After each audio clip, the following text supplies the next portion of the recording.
GM, and welcome to another WoW Wednesday. WoW Wednesday is a weekly spotlight that we do with World of Women holders to spotlight the talent in our community. We do this in collaboration with Humans of WoW, which is a community initiative that humanizes the person behind the PFP. Today, we have with us Sebastien, the Chief Operating Officer and co founder of the Sandbox.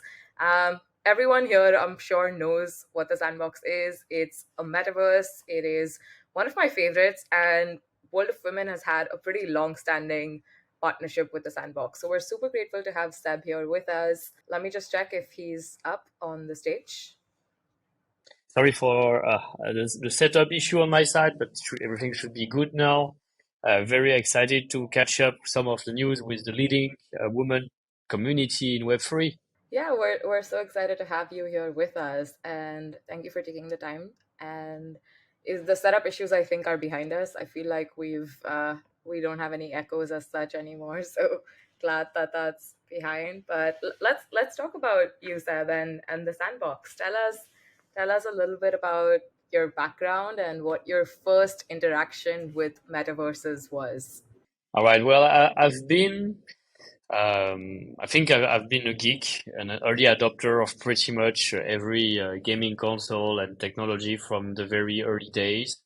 I've been also an entrepreneur since 2007, and together with my business partner Archer Madrid, we co-founded three companies. We had two exits, always in the space of new technologies.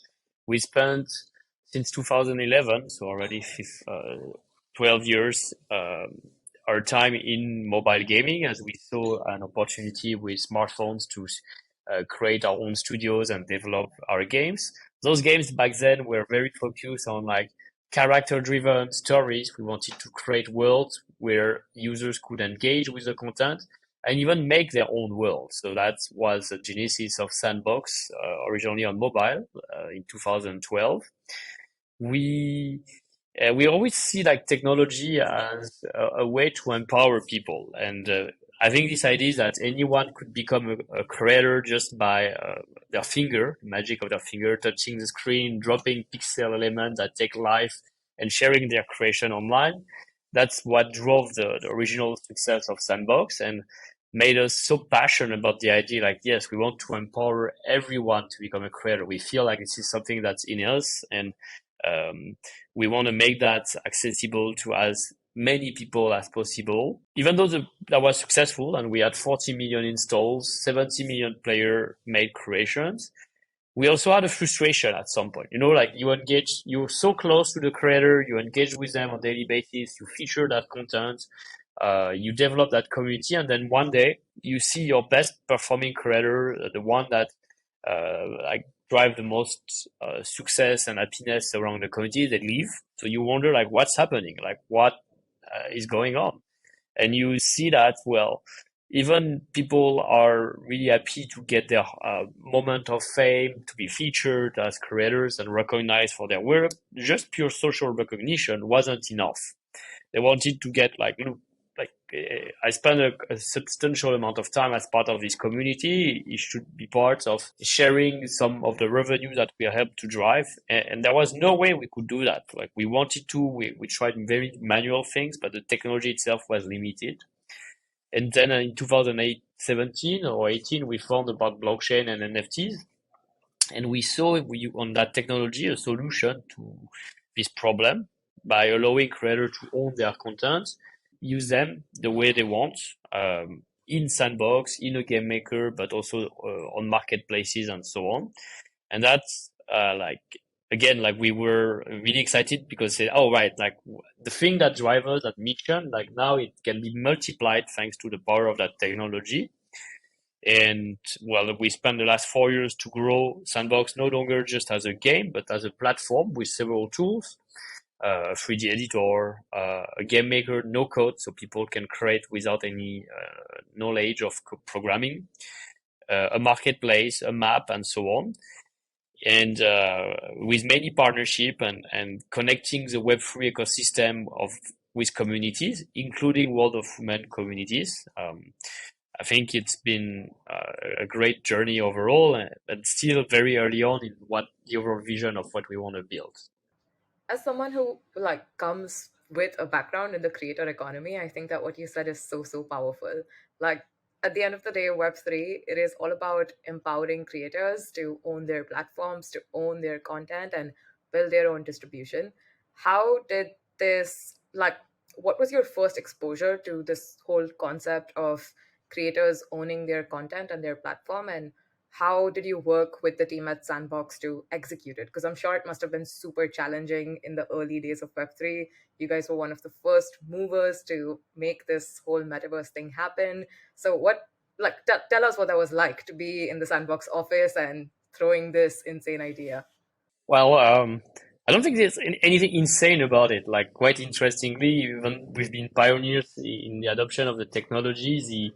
The vision comes overall progressively by the contact with the community itself. Like we first launched the creation tool, so that brought creators at the core of the Sandbox community, people who want to build games and experiences. Then we introduced lands, and people were really excited about this idea of like the virtual real estate, neighborhoods being close to each other to create together. And then progressively, we saw in 2020, the end of 2021, 2022, with um, CryptoPunks and Bored Ape, Meatbits, and all of those, the PFP collection, which World of Women was one of the first to be part of at that point of time. I Really, yes. I was proud to help or to witness like Yams going into NFT to own a few of her very piece of um, NFT art as well, and buy a lot for Sandbox. So I think being in the ecosystem, buying these NFTs ourselves to understand why people want to buy them, what kind of utility and benefit and communities are around, has shaped us this idea around 2022 that people want to do more with the NFTs than just have collectible. They want to connect. And right now, where can they connect? They can only connect over Discord in a 2D world of chat and text, which is, well, very far from that vision of a social virtual world where people can make new friends, chat, and do more with avatars. And that's when we realized, like, why don't we just um, bring all those 2D avatar into 3D. There must be a way, and that's where we work with a team, fantastic team, because we have very talented artists. Back to like how we built Sandbox community at the beginning, that help us to bring that vision to life and all those characters in 3D. And I think like from there, World of Women has been one of the first collection that we brought to life through interoperability, and we allow their communities and to see themselves as 3D character and connect with each other in this new way that inspire us. And then from there, we've done 45 collection of avatars like that. But we went further because say, okay, now like they can connect. Let's also, where should they connect? Like what can they do with land? What kind of space they should be in? And working with your team and our talented narrative designer, game designer, real designer, and artist, we came up with two concepts. One was a World of Women museum, if I remember correctly, which is a space where like art, digital art from women artists has been exhibited. It was a very beautiful place, inspireful, and also the architecture was quite unique and definitely not doable in the real world. There was some kind of magic here. And a second, which was more focused as an adventure game, was called World of Women Galaxy. Um, should I forgot the exact name, but was featuring women empowered and winning, etc. So it was a great way we thought like to put the community into quest, into action, and have like heroines at the core of those games, which I do think the Sandbox overall is still lacking. Like we're trying our best to build a world that's more inclusive and diverse, and we should bring even more women as key heroines characters, and make their presence even more wholesome. So, can you tell us a little bit more about how the idea of partnering with the WoW Foundation came up behind the scenes? I think like again, being part of the ecosystem and the Web3 community, we started to receive from various community members like projects, project that our game maker fund would be supporting. Some of the projects would be like, we want to use the metaverse for healing people and mental health topic. We want to use the metaverse for like other good and positive causes around education, inclusion and diversity, even like reforestation and environmental impact. And we found that at that point of time, the World of Women Foundation was a project as well starting, and we thought like, great. We at Sandbox, we are a platform.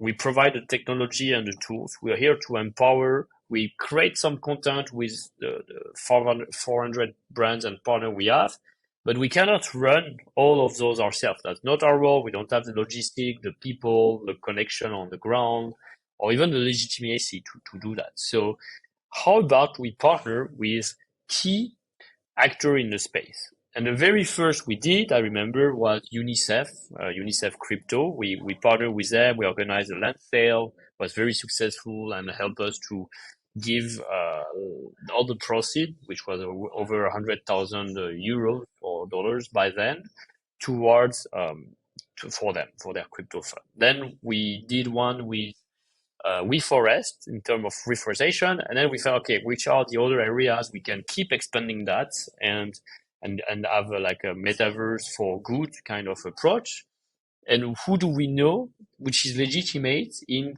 having gathered like some of the most influential women in the world that can actually do a real impact. And that's where we saw the World of Women Foundation, and we found like this is a perfect match. So let's work together, support them, empower them, and give them and allow them to have the means of their intention, and that came through, and that's been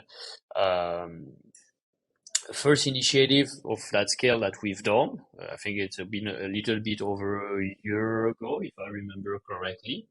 I can't wait to hear and see more details about like reports of the benefit of those actions, like how many people benefited, where the funds have been deployed, and so on. So for us to and for the community in a way of like the transparency that Web3 provides, so we can. And we're going to continue supporting the World of Women Foundation on a project per project basis, so we can even more support with all the marketing strengths and public influence that Sandbox can have to rely more and more partners to give more weight to those causes.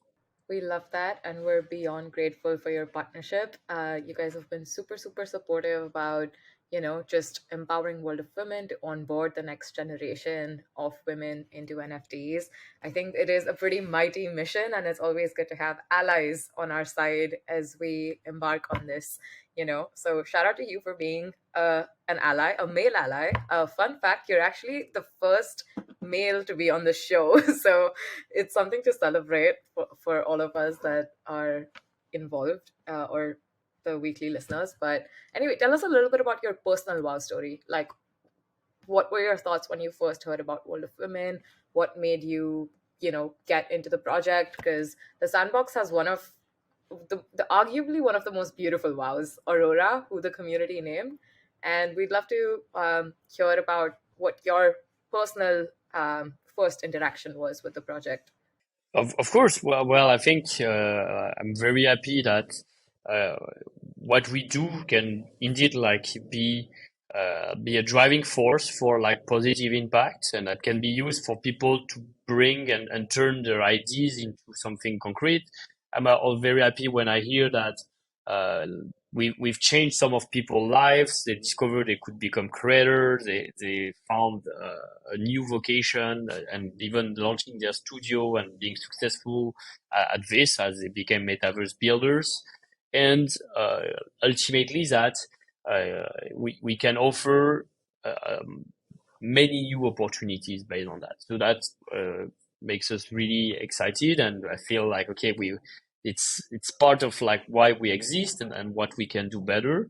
Um, I've been, I think like clearly there's a lack of women in Web3 in general. There's a lack of women in tech in general as well, and in gaming in general. It's a broader spectrum. We love to support as much as possible all those vertical tech, gaming, and Web3 and metaverse, obviously. So we've been we've tried to support the best we can to celebrate the women in the space, to give them the voice, to give them the opportunity to reach out to more people. And I hope we don't do too much of a bad job at this, and many others can follow. Um, and my first encounter, again, with a project was when in the early days, the first NFT artist, I'm still collecting crypto art, and I discovered Yam's art, and then I saw she was kind of interested. I think there was interest as well via Raphael, um, who by then was still working at Shadow, a gaming company doing cloud streaming. And we were talking about hiring, I think, him at that time for Sandbox in the early days. And we were like showing what is NFT, what is Web3. He had some ideas and so on. And if I'm correct, that was the point of time where like they said, you know what, we're going to launch some NFT project of our own with Yam and see how it goes as a learning process. And I was among the first. Oh, you launch it, go, man, go buy it, bum bum bum. And yes, that was how I say, oh, there is really something special in these arts, like the representation. Like they were really smart in the design, the traits, and the representation of diversity in that collection. That's what I think. That's why it appeals so much as well, and that's why I think like WoW has a mission of representation and can be. Um, uh, as amazing ambassadors, obviously, in Amoja, Eva Longoria, and many other, and could help to be this representation of women in Web3 and that voice that could drive that change. Amazing. And, you know, I think many of those who are tuning in right now have had some sort of experience with present day metaverse. But where do you see metaverse and how it'll be different in 5, 10, 15 years from now? And how will Sandbox fit in? So we hope that we can contribute to like building this vision of the future of the metaverse step by step by drawing by showcasing some of the first use cases of like entering the metaverse with your avatar, socializing with others, dancing, attending virtual shows, completing quests and earning rewards, interacting with others, and it touch various fields. Entertainment, obviously, music with many music artists and partners that we have, and fashion as well.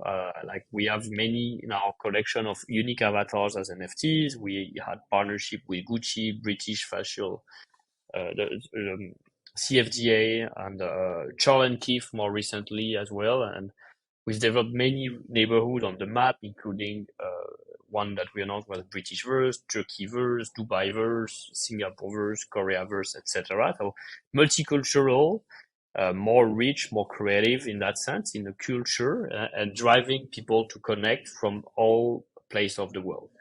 I think we hope that it's going to keep evolving in that way. People will spend more time in the metaverse to connect, to meet, socialize, to learn, to work, to play, to become digital content creator as well. Like we love to see digital fashion designers, architects, even people organizing events, weddings. We were really honored when we had the first wedding in the metaverse. Um, and I think there's a never-ending loop of ideas of what can be done as long as we provide great tools that allows people to make fun content and experiences. That is awesome. It's really cool to know that Sandbox has this thriving community of creators. On that topic, could you tell us a little more about what sort of people you see using the Sandbox and how you guys are differentiating yourself in terms of community with other metaverses? Like, who are the type of people that are, using the Sandbox, your most active users? Tell us a little bit about the community behind this metaverse. Absolutely. So Sandbox now has over 4.5 million users with a wallet. Our audience is roughly 30% Europe, 30% Asia, 30% America, North and South. Our core audience is between 18 to 45 years old, with good split among all age groups. So it's mostly adults who are engaging and into these different experiences. The Sandbox platform, the creation tools are available. The platform is not fully open to self-publishing. That's coming this year, but you can already play now. Since last November, you can play almost every day a different experience from partners, since we have events. March Festival is ongoing. You have an experience with Charles and Keith, for example, the fashion brand that is live right now. We had experiences for Lunar New Year. So people are spending an average of 40 minutes a day to 1 hour exploring. And progressively, we are going to see more and more the active users and until we fully open it. And I'm expecting important growth of the audience when landowners, which we have more than 23,500 today, will publish on their own experiences, driving their own audience to engage. They might come for one, but they might stay for exploring all the rest of the metaverse. So an exciting moment for sure this year. So you mentioned exploring the metaverse, and I'm curious, with Meta wanting to build out a metaverse and other side, can different metaverses coexist? And can you tell us a little bit about what you expect for interoperability? Of course, I think like the metaverse is really a place of exploration. Many people enter it with a mindset, almost like when you go on vacation or as a tourist, like, okay, what I'm going to discover there? What can I do? Can I find interesting people? And it becomes, some experience, you're going to say, oh, I'm going to play here a complete quest or listen to a music performance by a DJ or in a virtual club, but it ends up becoming this giant playground where a lot of culture and avatar from many brands are connecting. It's pretty exciting. And I think that's one of the reasons, that's a new format of experience, of entertainment. And that's one of the reasons people like to connect in Sandbox, creating the avatar and interacting. We really see the metaverse as a myriad of worlds. So it's not just one platform. That's why it's important to insist the metaverse is not just VR. It's making many devices. It could be web, like Decentraland. It could be desktop, like Sandbox. It could be mobile, like other application, and VR or AR. So you can access it with many devices, and you should be able as well to access it to have really that freedom of moving. If avatar are your new digital identities, and you become this this new citizen of this a giant digital nation in the making, you want to be able to travel without any borders from one to another. You don't want to have like a certain platform or world like block you or bind you and say, oh, you have to ask me a permission via an API to connect your account to another platform. And if one day you decide to close their border and not allow others. And so this is really the way we see the metaverse. There will be thousands of worlds. People should be able to travel freely from one to another, to use their assets freely from one to another. And all of that is creating a digital economy where the value and time you spend on one isn't being lost when you move to another. That's the key of interoperability. You can bring your content, you can bring your experience and reputation from one world to another without losing all that time and value you have accumulated, all the work, all the creativity. And I think people like founders, the world start to realize indeed that there is value in being a part of the open metaverse, and that's why the Metaverse Standard Forum has formed and has attracted many actors who want to, from the Web2 centralized world originally, but now it's mixed with Web3, and also the Open Metaverse Alliance, which The Sandbox is one of the founding members together with Decentraland, Upland, Spatial, Animoca Brand, Alien World, and many others. Now we have, I think, 1,000 members who applied to push for this vision. And it's important. It's not going to come today or tomorrow. It will take a few years probably to sort out all the technology there, but it's already important to be aligned on that. We have an objective where we don't want anymore our users to be locked in one platform, and we're going to work and put the best brain in this world to solve out this on the technological side. This is an incredibly powerful mission, and I'm so grateful that the World of Women project is a part of just embarking on it and executing on it. Digital identities are extremely powerful, and I think that the day we achieve interoperability is going to be insane. Like, just from a Gen Z perspective, I think we would love if we could, take if I could take like my WoW or my WoW G, the voxelized version, and play it in Fortnite or Call of Duty and all these other games. It would be insane. Tell us a little bit about how moderation works in the metaverse. How do you keep it a safe space? Before I reply about moderation and safety, which is very important, Eric, I just want to make a statement as well, like a little bit.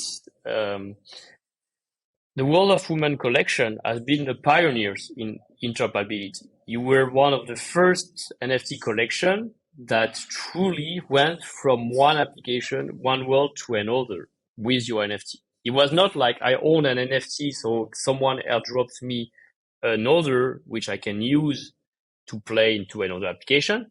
It's with your WoW NFT, you connect it to Sandbox and you could play with it in 3D. So not only it's a woman-led community that did that first step into interoperability and the metaverse. I think maybe I don't want to say like this is like the first step of man on the moon, but maybe one day in history would say like, yes, women were first to walk into the interoperable metaverse. Like, joke apart, I think it was a meaningful moment. And so back to 100%. I didn't realize that we were the first. Yeah, I didn't realize that we were the first. I think it's pretty cool. Yeah. Yes, that was a great moment to celebrate it worked. People were part of it. I'm sure we'll find on social feed some picture to celebrate that moment. Safety is very important, of course, for users to enjoy the metaverse. Like, we all want to have a fun experience where we feel we can be safe and protected. And so how do we ensure that? Like, of course, it's hard technically. There's nobody that does it perfectly, and we can see that because every day in the news you can hear about online harassment in Roblox, in Fortnite. How do we perceive that harassment? Is basically this Gen Z and some of us, we identify so well with our virtual self as an avatar that we feel that it is a psychological aggression when another avatar is getting too close to us or is performing certain action. So it doesn't need to be a physical violation or attack on us. Like the fact that avatar virtual is becoming such a virtual representation and is being accepted as such is meaningful, and it means we need to act based on that. We're already putting in place protection based on AI text moderation, thanks to a partner called GGWP, which reduce or remove everything, all profanity and toxicity into a conversation. So there's no swear word or bad word, etc. We have, of course, the term of use of the platform. And during the peak moment of Sandbox, we had human moderators with their avatar in place in the world to monitor the activities and make sure that they were going in the right direction or take appropriate action. I think the ultimate solution will come from always this combination of technology and human that will contribute to like reporting action that are inappropriate, be rewarded for doing so. So good behavior should be emphasized more than bad behavior. Like, why is there insecurity in the real world? Because like police force are not enforced enough, and bad actors feel unpunished. doing bad action, generally speaking. So if you reinforce that good behavior is actually the right way to do things, because even everyone gets more interest than bad actors to do so, hopefully that will drive safer behaviors. And I think that can be achieved better in Web3 with tokens and rewards in a decentralized way than in a Web2 way. Wow, for someone like me who's still grasping, like I understand how impactful and how much of our lives will be spent in the metaverse in the future, but I'm still grasping it now as it is today. So to think that social norms have to carry on into the metaverse is a concept that, to be honest, I didn't even think about. So that's so interesting. And aside from security, have there been any other challenges, maybe unexpected challenges that you've come across in building out the metaverse?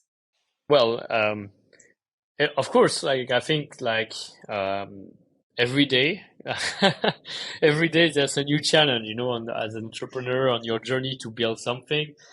I don't like to say like things are hard, like it is work, but and what's interesting and makes it not boring is like every day you have something you can improve, that you can do better, that you can strive for. In general, I would say maybe um, there are risks and challenges that you don't really control. Like, okay, what's the market in general? What's the environment, the regulatory environment is evolving. So for us, the focus is like, where can we make meaningful action with things that we control rather than like pursuing things that we don't have any power upon. And the fact that we try to be more focused around like the content we launch, the utility we give to it, the experience that people can play, and the tools people use to create is hopefully and a good way to answer those challenges and keep moving on, offering something new. And when I play Sandbox now and I see what Sandbox has launched versus a year ago, it's way different. Obviously, like things move fast a lot, and seeing like what people like we were mentioning, like the importance of like digital identity. Sandbox is selling out all the avatar collection we create with the partners within 30 minutes now. People are understanding better and better the importance and the utility of avatars as your digital identity. And we work with the different brands and creative team to make them interesting, like with animation, with very distinctive traits, so that like everyone is unique in the metaverse. So we're not, and I think it's great to see that this is starting to take off, and might be a good way in for anyone in the metaverse. And you're talking about partners and avatars. Are there any projects that you'd say are utilizing the sandbox in a transformative way? There's many projects that have been using Sandbox in a transformative way, or for good, to make positive impact. Maybe a few I can mention. So there's been the MetaGrid project as well by Regal Hotel Group, which been used to educate more about ESG, environmental, social, and governance causes. I can think of the Carrefour experience in Sandbox by BEM Builder. Carrefour being this big commerce and shopping group like Walmart in Europe. They are present in many countries around the world, and they launched an experience that's not at all about shopping. It was about like uh, bee protection. So you were bees, the little bees. And, basically, you learn more about their environment. What are some of the dangers for this species that is so important in, pollination, and so that helps to bring more like fruit and vegetables around on the food chain. They And every time you play, as a player came in and complete a quest, like there is a bigger prize pool that was given towards like the Bee Foundation by Fondation de France to support them. That was a great thing. We have some projects. They are not yet fully launched, but I'm thinking about Vistaverse, which is using Lands and Sandbox as a place for people to not just to go on strike, but to manifest, to how you say in English, to express their support toward causes, no matter where they are in the world. So if you want to support against like forced women abortion or the refusal of right of abortion for women, which has been devastating news recently, including in certain democracies like US, but you could do so in virtual world and have a more meaningful impact. It doesn't matter where you are in the world. And you can do that in a peaceful way without having people like the block, people who are starting to break everything around and make a mess and like change your support into turning it into something bad while it was not your intention. I find that's great kind of project. We're working with a lot of ONGs and charities on joining Sandbox and using it as a way to raise education, awareness, and create positive impact. So hopefully we're going to see more and more of these initiatives. We also seeing Sandbox helping certain region of the world to raise their presence into the metaverse and into global scene recognition, offering equal opportunities to the creators and the players, which is very exciting as well, to create a metaverse where anyone feel equal to another. And then at the end of the day, like it's really a platform that you people like whatever people want to make of it will be. So I encourage people who have great ideas to join, to support, to talk to us about their project, and we'll see how we can make it happen. I love that. I've always heard about people talking about this vision for Web3 for good, the metaverse for good. But it's amazing to see the Sandbox really embody those values and execute it through the experiences that you're making with your partners. It is truly transformative, and we're super grateful to see you guys do it. Last couple of questions. Tell us about like your personal professional journey with the Sandbox. Like, what was your role like when you launched the metaverse, and how different does it look now? Pretty much the same, I guess, on the day to day. It's a long journey. It started in 2011 working on Sandbox. Um, so ultimately, and it didn't become like an overnight success. So maybe now everyone knows about Sandbox, but it's all because of the long effort to to to make the right um, partnership, choice on the product, and constantly deliver week after week on our product update and so on.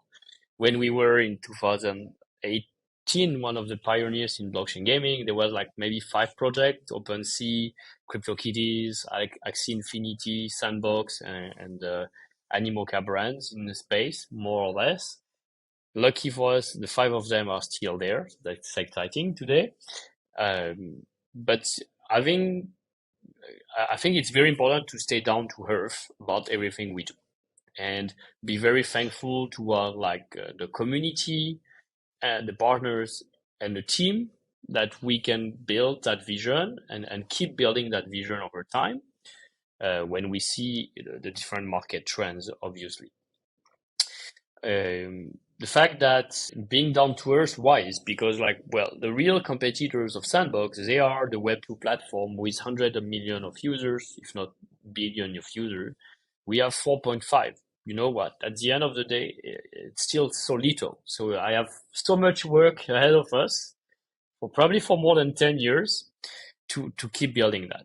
And very recently, I had the chance to meet the founder and CEO of EVE Online, who same, like he's been doing EVE Online for 20 years. He shared some of his story, like how he's still day to day involved with the community. I met the founder of Second Life as well, and many other virtual world that some of them are still very actively being used today. And you can feel like, well, it's just part of like you create a place that connects people that have a meaning for them in their life, and it's your role to keep operating that platform and keep building that digital nation with them. Wow, incredible journey. And it's been 12 years, as you said. And, this is a crazy kind of world that we're living in. And you're building out a massive business. how do you deal with your stress management? What do you do to deal with that? All right. So, first of all, I guess I learned to manage it progressively. But I have this way of thinking, very, very simple. Like I always look back at, okay, taking a little step back. Maybe right now that situation might be difficult, but that may be some other way to look at it. It's an opportunity behind this challenge. And look at what everything you've done before. Like, is it really that hard? Is there like um, a sum of things like what do you remember the most, like all the negative thing and a hard thing that you went through to get to the result, or only the positive moment, the community and so on? And I guess I just remember all the good moments of overall, like celebrating, meeting with people, connecting, making new friends, seeing how that this has an impact, and hearing the feedback, good and bad. Bad feedback is also important to hear and in reality about what we're doing. So that's the first thing. The second thing is I have a very um, I'm very lucky that my wife is a midwife, so I'm very down to earth when I hear the kind of challenges that she faces every day with unfortunately situation of women who are um, not protected, not safe at home, um, who are sleeping on the streets with kids on the street and so on. So like everything we do in comparison, it's so simple. Like I think about her day-to-day work and I say, wow, that's real hard. And what I do is so simple in comparison. I'm never confronted to that kind of hard situation. And so yeah, that I always balance it, like how lucky, how maybe spoiled we might be, but it doesn't mean like I should feel like how can I act to make it better for everyone based on that, and just keep down to earth as well. I adore that mindset. I think it's such a privilege for us to even be in Web3 in the first place, that moments like this like just help us reflect on how far we've come, and that problems, no matter how big we think they are in like the grand scheme of things, they really aren't that bad. But I want to touch upon the first thing that you said, that you take the good feedback, you try to find out like what's something that can be implemented from it. So what's the best piece of constructive criticism that you've received over the years about the sandbox? Well, the good thing is like people write me all the time, across a lot of channels. So maybe I don't cope with it so fast well enough, depending on channels. Sorry if I don't reply on the same day over Twitter or LinkedIn to some, or Telegram or to some of you, but I try to read everything and reply every single message. And well, people tell me frankly what doesn't work with our team, where communication might have been broken, or where they are struggling with some bugs with the product. It's generally very helpful. And like when they stand up to say like, look, this is the kind of pain that we've been going through, that's where I care, and I try to see, okay, how can we resolve that? There's not a single piece of positive feedback, but it's more like we have this idea, we have this vision, we have a certain level of execution, but when we are confronted to reality and I see things don't work as well as we might imagine here with the team, it's always good to say, look, here, the real frustration from our user, what doesn't work, how do we fix that, basically? And that's very helpful in general. It's also helpful, of course, to say like what we do is great, like balancing, of course. If not, the day would be a sum of complaints. So it's the right balance between the two. Yeah, for sure. I really like that. And before we end the spaces, this is a tradition that we have for every Wow Wednesday. Um, the last question is, what is one message that you have to share with the Wow community? Right. Well, I think first of all, like congrats to every one of you for being part of the WoW community, either as an NFT holder or involved in the cause supported by the WoW Foundation. You're already part of that group. I think like don't be afraid of the metaverse. Like it's so easy to step in. Like just connecting your WoW, your wallet with your WoW to turn it into an avatar. Start exploring, engaging, discovering how that the tools that we provide could help you develop projects and amplify your cause, or offer you opportunities to, like, I don't know, find your next vocation in the space, is really important. And if the work community can make impact both in the physical world and in the virtual world, and I see more and more WoW around in the metaverse, that would be amazing. Because then, I mean, like, we have greater diversity in the metaverse itself. That is a pretty awesome message. Thank you, Sebastien, for your time today and for just being the awesome operator that you are. We're in awe of your work and with the leadership that you've shown in the metaverse. So, yeah, thank you for joining us today on WoW Wednesday and for all that you do in the World of Women community as well. Thank you so much. Thank you so much. Keep rocking, and see you either in the metaverse or IRL. Yeah, for sure. Thank you so much for listening to this. And I will see you next Wednesday. The time is WoW.